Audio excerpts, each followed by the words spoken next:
Ladies and gentlemen, I want to welcome you back to the Basschaplain Fishing Podcast, where faith and fishing hook up. We have got a great show for you today. It is going to be awesome.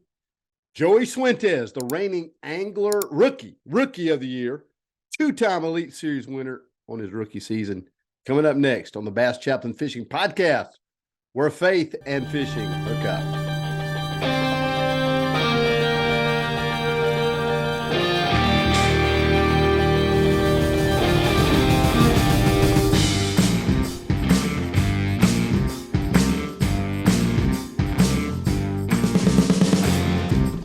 Ladies and gentlemen, welcome back to the Basschaplain Fishing Podcast, where faith and fishing hook up. I have as my guest today the reigning rookie of the year, Joey. I'm going to say your name correctly. Cifuentes. Did I say it fast enough? Yeah, that was super fast and close enough. I like close enough. Tell us how to say it, Joey. Tell us how to do it. So the way I do it is if you say the letter C or yes in Spanish, C, but my name starts with it sounds like an S, but it starts with a C. So if you say the letter C, and then I always think about this one lady that did talk shows, and her name was Daisy Fuentes. I don't know if you remember her. Fuentes. Daisy Fuentes. I do remember Daisy Fuentes. I do. Yeah. So if you just put a C, if you just say the letter C in front of her last name, which is we have the same name in there, but C Fuentes, you got it. Cifuentes. Listen, for somebody whose ministry is called Well-Spoken Ministries, sometimes I can't make two sentences form together. It is unbelievable. It's amazing I even speak English. And so that's pretty wild. Man, I am so excited to have you on the podcast today. We've kind of been on hiatus for the summer. And so you're going to be the first one up on Labor Day weekend. This is like big dove shooting weekend here in South Carolina. I don't know if you guys shoot doves over in Arkansas or not. Man, every year I go with my father-in-law, and they just do a big like spread and a big deal, and then we have a devotional in the field, and it's just awesome, and I can't wait. And then I go out and traditionally miss the most doves of anybody in the field, and I get made fun of all day long because I can't hit the backside of a barn with a shotgun. So it's pretty bad, pretty bad deal. Hey man, let's dive right into this thing. I want to know, how did you become a professional angler? What was your journey? Tell us about how that all started. We're going to get into the Rookie of the Year race. We're going to get into relationship with the general, Larry Nixon. We're going to talk about a lot of things. But tell us how you got started in professional fishing. What was your journey? So to be honest with you, Chris, I think a lot of pros and guys out there that are on the professional level kind of dream about it since they were a kid. And I didn't. It wasn't something I wanted to do just because I didn't know about it. Growing up in Florida, I moved to Arkansas. I started to figure out like this bass fishing thing, got into bass fishing. I wanted to be a professional baseball player. That was my dream in life, So I went to college. When I finished up playing baseball in college, I love fishing. Had a little boat with me. I took to college down in Southern Arkansas University. There was a little lake by there. I'd go fishing with my buddies all the time. And so we had opportunity to start a little college fishing team, and we did that. And I was semi-successful at that, pretty good.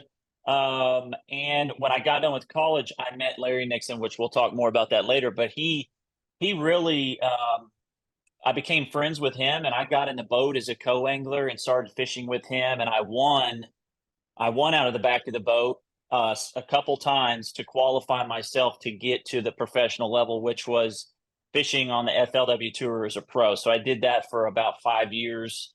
And that's combined with MLF whenever it switched over, the Tackle Warehouse Pro Circuit. And then last year, I made the call to fish the Opens.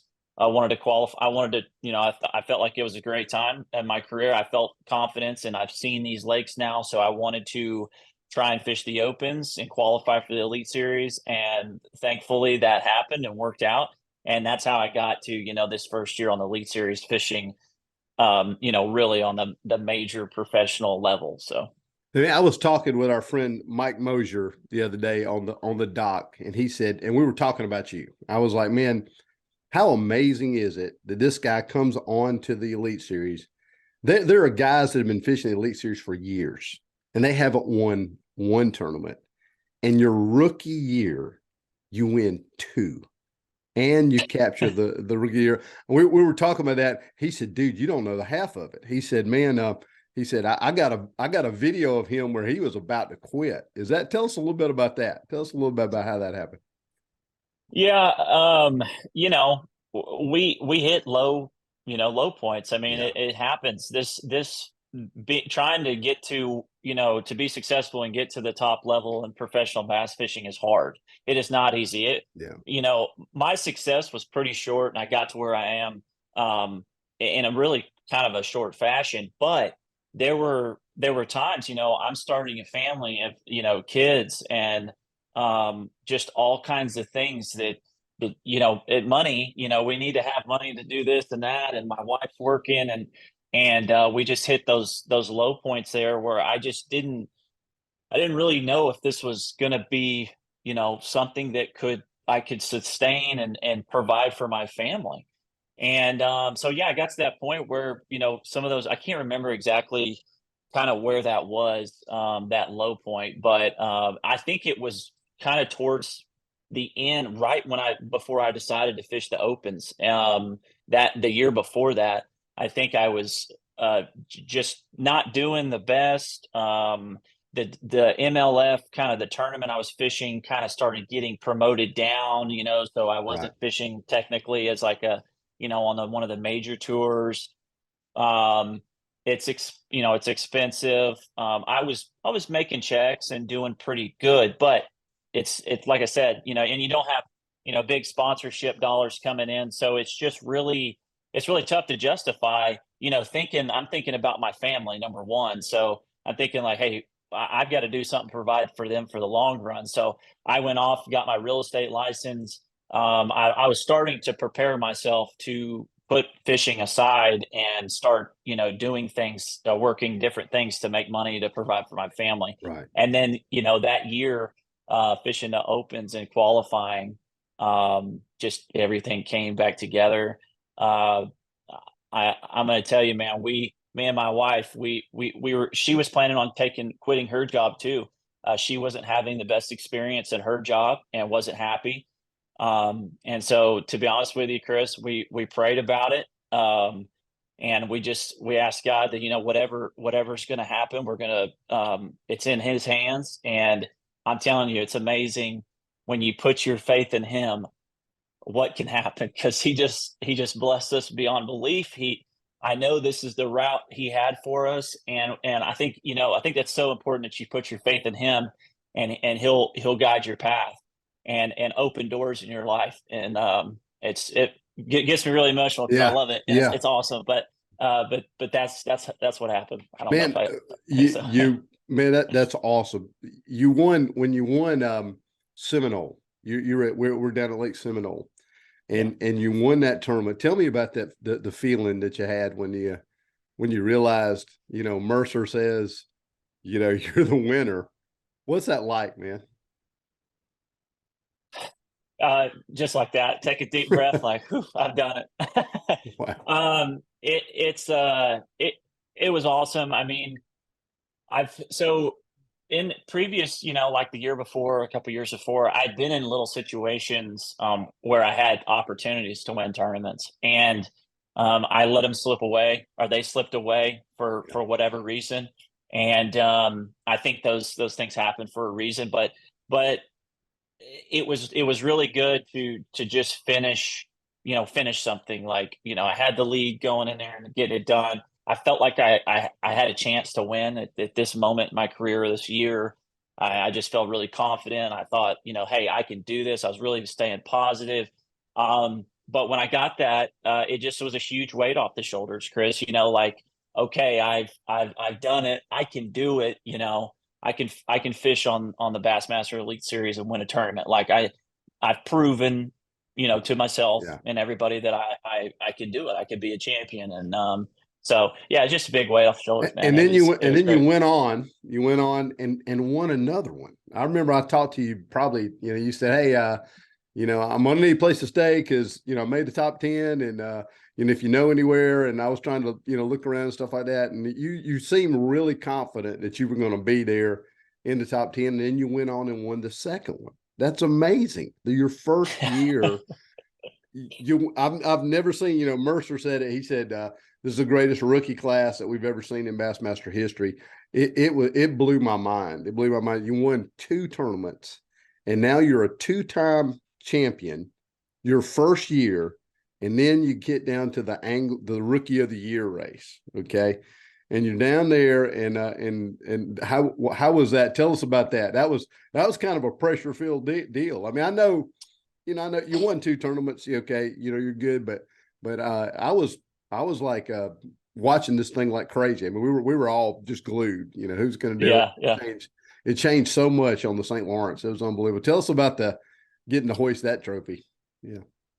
So I did an interview right after I won Rookie of the Year, and with Bassmaster, and they asked me, they said, what's the high, like the greatest moment, I guess, in the season, between the wins and the Rookie of the Year and everything. And I would have to say, without a doubt, was Rookie of the Year. There was so much more pressure, Chris, because not only do you have to do well, and like after I won the St. Clair, I'm going Champlain, St. Lawrence, like and Kyoya Fujita, Yeah. he wins. I mean, I'm glad I'm glad you said his name, because I was, yeah, that's the third guy I cannot, Fujita. Koya, yeah, Koya Fujita, Koya I think is how Fujita. that Koya Koya Fujita. Fujita. But anyways, the excellent angler. I mean, phenomenal.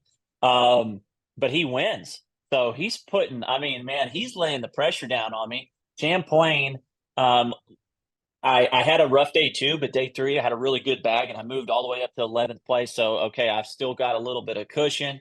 We're going to the St. Lawrence River. I've got a lot of confidence there. Um, but here we are, same thing. He's in the top 10 again, and I'm kind of sitting down here in the 20s. And day 3, oh, every day of that tournament was super stressful, Chris. But because I knew like I had to get these fish. I mean, I had to Right. catch them. Yeah. And I had to catch a really, pretty good bag to stay up there in the finish or whatever. But so, anyways, it was stressful. I'm really proud that I, you know, hung in there, and I stuck with my gut on things that I thought was going to be good enough to get this thing done, and places I had confidence in. And it worked out great. It was very stressful, but it was the highlight, the one of the biggest accomplishments I feel like for myself mentally, because it was very rough. Like it was it was stressful. So and I think that's going to be really, I think it's a great experience for me too, because like if one day I'm sitting there in Angler of the Year, which is, it's a lot bigger than Rookie of the Year, of course. It's a good preparation for me to be in that situation. If like Kyle Welcher, he's leading Yeah. and going into the last tournament, and I mean, you can't say you're not thinking about it. You're gonna Yeah. think about it. Yeah. Like it's in your head. So, Well, I tell anyways, you, ended up that winning. was the most. I can't remember a Bassmaster tournament where so many different things happen, with people falling out of the classic, getting in the classic. It Yeah, was a tumultuous deal on one of the greatest fisheries I've ever seen in my life. I mean, that was just amazing. It was yeah. stunning, to be over there. Well, we talked about you've already talked about your faith a little bit. Tell us about how your faith journey happened. Share with us about how you came, how'd you come to know the Lord, and what faith does in your life. Yeah. So, fortunate for me, my family raised me in church. Amazing Christian family.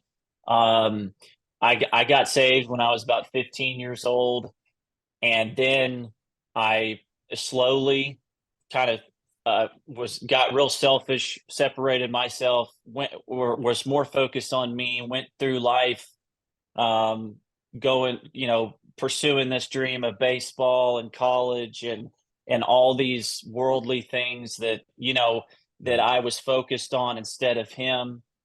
Um, and I did that, and it got me nowhere, Chris. Yeah. Have some real low points in my life, many, uh, and just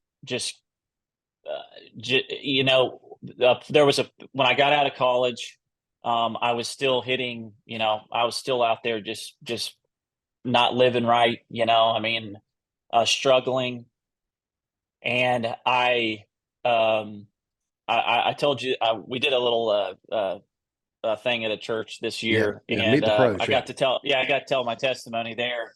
Um, what really happened for me was my meeting my wife, getting married to my wife. She's a wonderful. I got down and I really asked God, like, I would love to, have a really good Christian girl in my life, and someone, um, if you could send that to me, like, that's Right. what I asked for, and He did. And I met her, and she turned my life around Mm. completely. I mean, just a great influence on me, and got my focus back on God. And then, we struggled at first in our marriage still, and it was all, I feel like it was all me, and I still wasn't focused on God.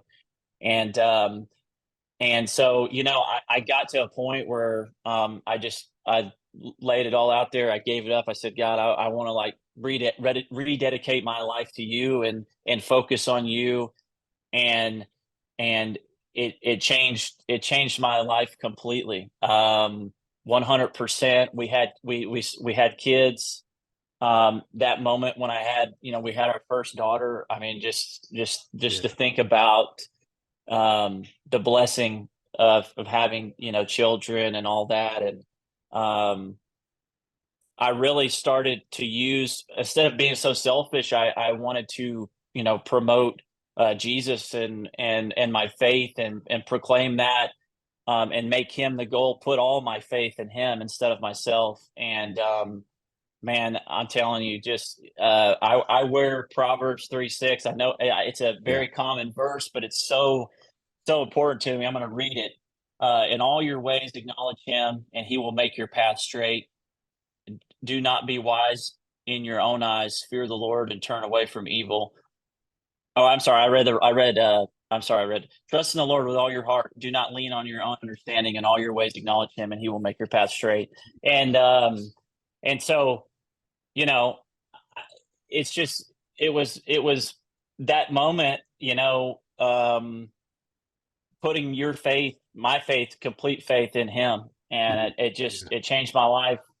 Um, I think you can see the blessings that, and I don't deserve, I don't feel like, and I don't think we deserve any of them, but He, He blesses us in our Yeah. lives. And even when things are tough, we've been through, here recently, me and my wife went through a miscarriage. I was really Mm. excited Yeah. about it. St. Clair, I announced that on stage. Yeah. But it's His plan, and Right. we put our faith in Him, and it gives us comfort and peace.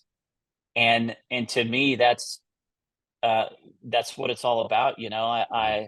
I'm just super thankful, Chris. And Mm. I got, once, I really turned my life. I started, doing some events, and going out there, and sharing the gospel with people. And I want to keep that number one, and be a positive influence for young kids, and tell them that, you know, it's the only way.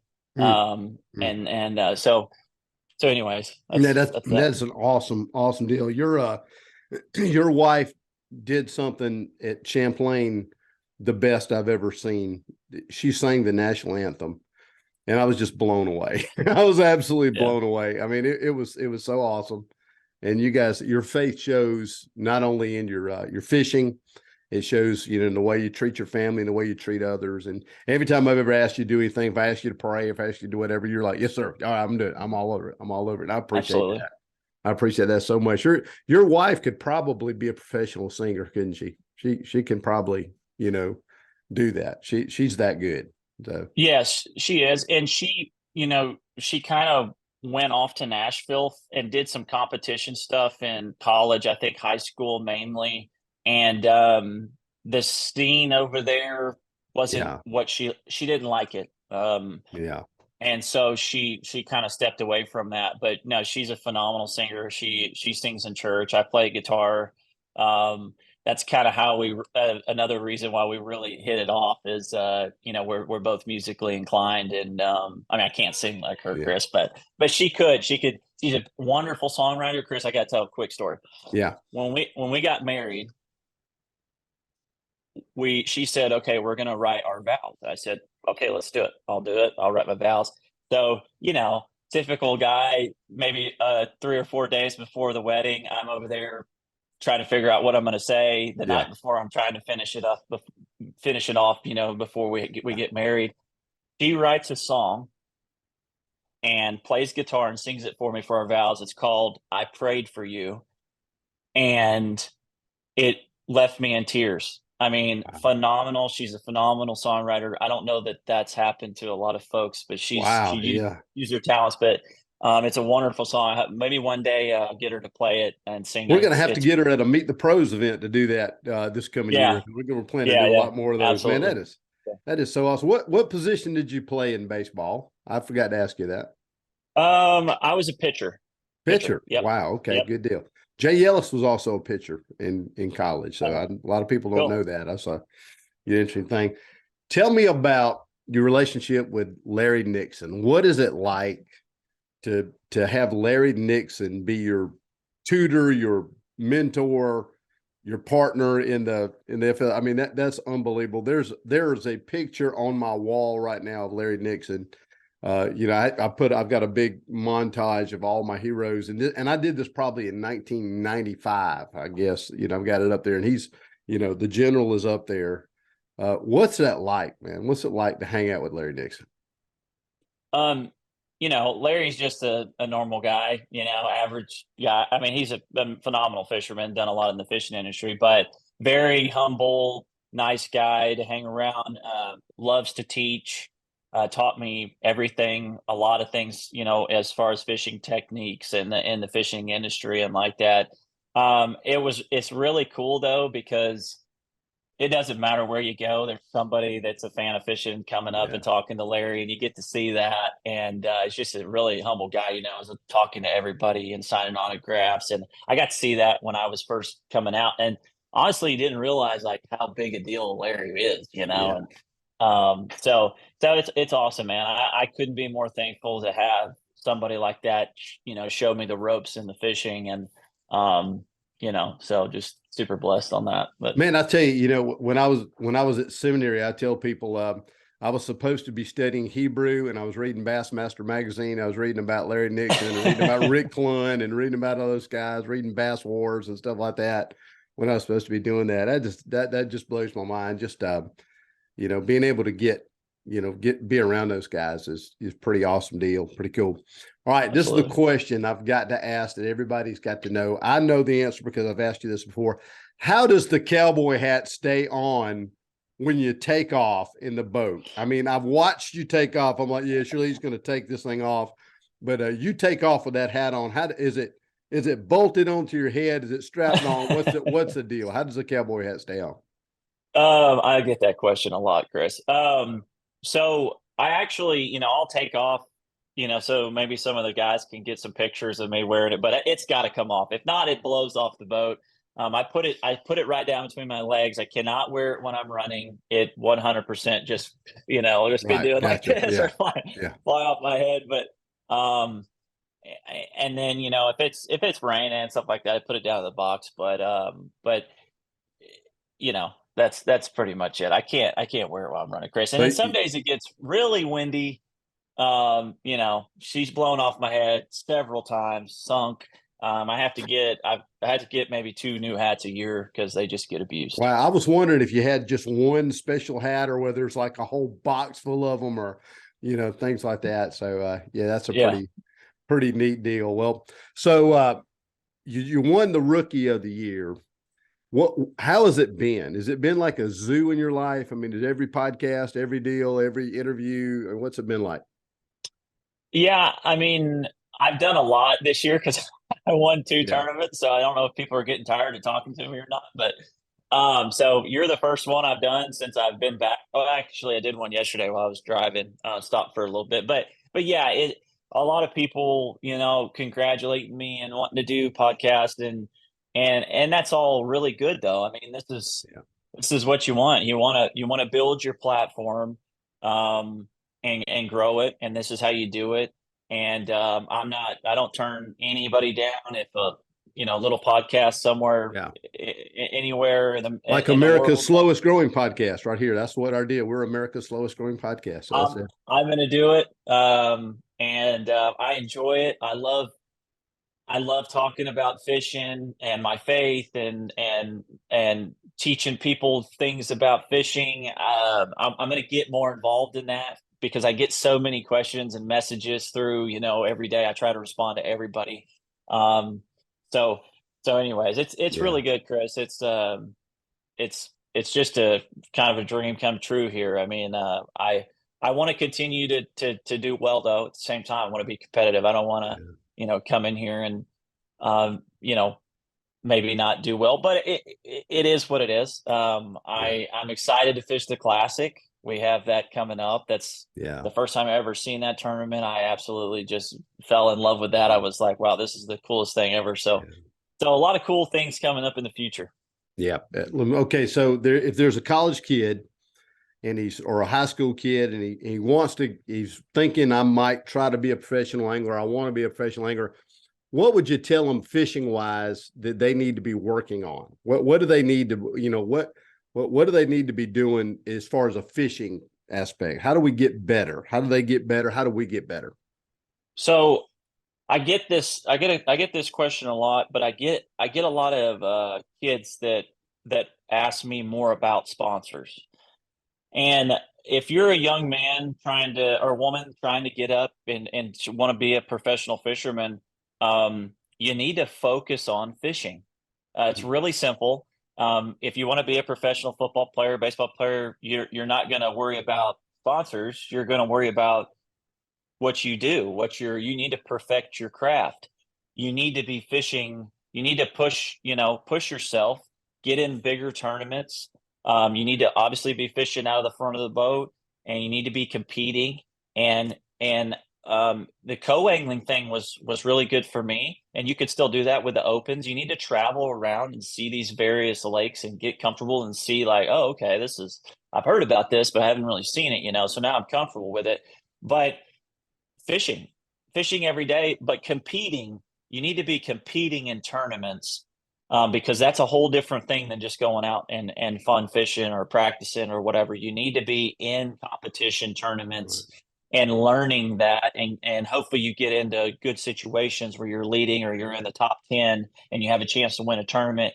And you learn, hey, this is what I should do or should not do, and you have to learn that through experience. So actually fishing and competition is you have to start from there, hopefully win and and qualify through. If you want to be on the elite series, you got to fish the opens, you got to fish all nine, you got to be top 10 in the points.